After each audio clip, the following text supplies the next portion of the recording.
Hello दोस्तों, मैं हूं पंकज श्रोत्रिय और आप देख रहे हैं एमपी टेट वर्ग 3 साइंस के टॉप 10 ऑब्जेक्टिव क्वेश्चन। तो प्रश्न है, एथेनॉल का जल के साथ मिश्रणीयता कैसी होती है। तो एथेनॉल जो होता है वो पानी में पूर्ण रूप से घुल जाता है। तो यहाँ पर सही ऑप्शन होगा पूरी तरह से घुलनशील, क्योंकि एथेनॉल जो होता है उसका सूत्र होता है C2H5OH और ये जल के साथ हाइड्रोजन बंध बना लेता है, इसलिए ये पानी में विलय हो जाता है। अगला प्रश्न है, एथेनॉल में कौन सी विशेष बल उपस्थित होने के कारण उसका क्वथनांक अधिक होता है। तो उसमें हाइड्रोजन बॉन्डिंग होती है, इस कारण से एथेनॉल का क्वथनांक जो होता है वो अधिक होता है। अगला प्रश्न है, एथेनॉल का स्वाद और गंध कैसी होती है। तो इसका स्वाद मीठा व तीव्र गंध होती है। अगला प्रश्न देखते हैं, एथेनॉल को सांद्र सल्फ्यूरिक अम्ल की उपस्थिति में गर्म करने पर कौन सा उत्पाद प्राप्त होता है। तो इसके द्वारा हमें एथीन प्राप्त होता है, कार्बन डबल बॉन्ड कार्बन वाला एथीन, ये होता है इसका एथीन का सूत्र CH2CH2। तो यहाँ पर सही ऑप्शन होगा एथीन। ये एक प्रकार की निर्जलीकरण अभिक्रिया होती है।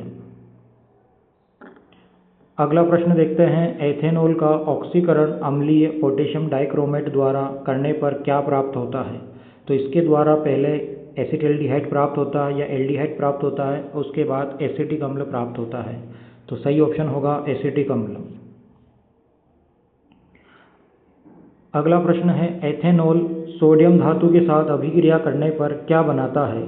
तो जब भी एथेनॉल या एल्कोहल सोडियम धातु के साथ अभिक्रिया करता है तो इसमें हमको सोडियम एथाऑक्साइड और हाइड्रोजन गैस प्राप्त होती है। तो सही ऑप्शन होगा बी। अगला प्रश्न है, एथेनॉल का ब्रोमीन के साथ अभिक्रिया किस प्रकार की अभिक्रिया होती है। तो यहाँ पर हम आपको बता दें कि एथेनॉल ब्रोमीन के साथ कोई अभिक्रिया नहीं करता है। डी ऑप्शन इसका सही है। अगला प्रश्न है, एथेनॉल का पूर्ण दहन होने पर क्या प्राप्त होता है। तो जब भी हम कार्बनिक यौगिक को जलाते हैं पूर्ण रूप से तो हमें CO2 + H2O प्राप्त होता है। अगला प्रश्न है, एथेनोइक अम्ल की गंध कैसी होती है। तो एथेनोइक अम्ल की गंध तीव्र सिरके जैसी होती है, विनेगर लाइक।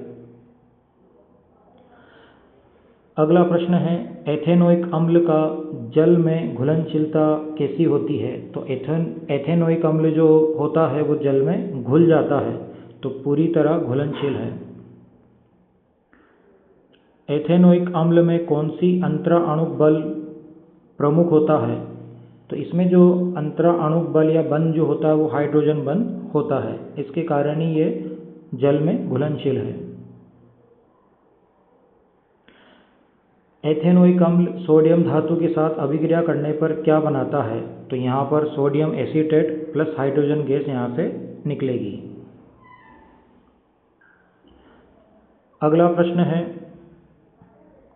एथेनोइक अम्ल सोडियम कार्बोनेट के साथ अभिक्रिया करने पर कौन सी गैस निकलती है। तो कार्बन डाइऑक्साइड गैस निकलती है।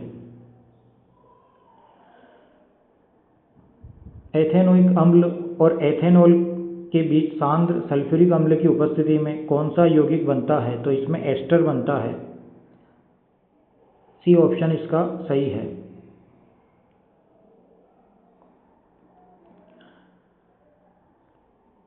एथेनोइक अम्ल का क्षार सोडियम हाइड्रोक्साइड के साथ अभिक्रिया करने पर क्या बनता है।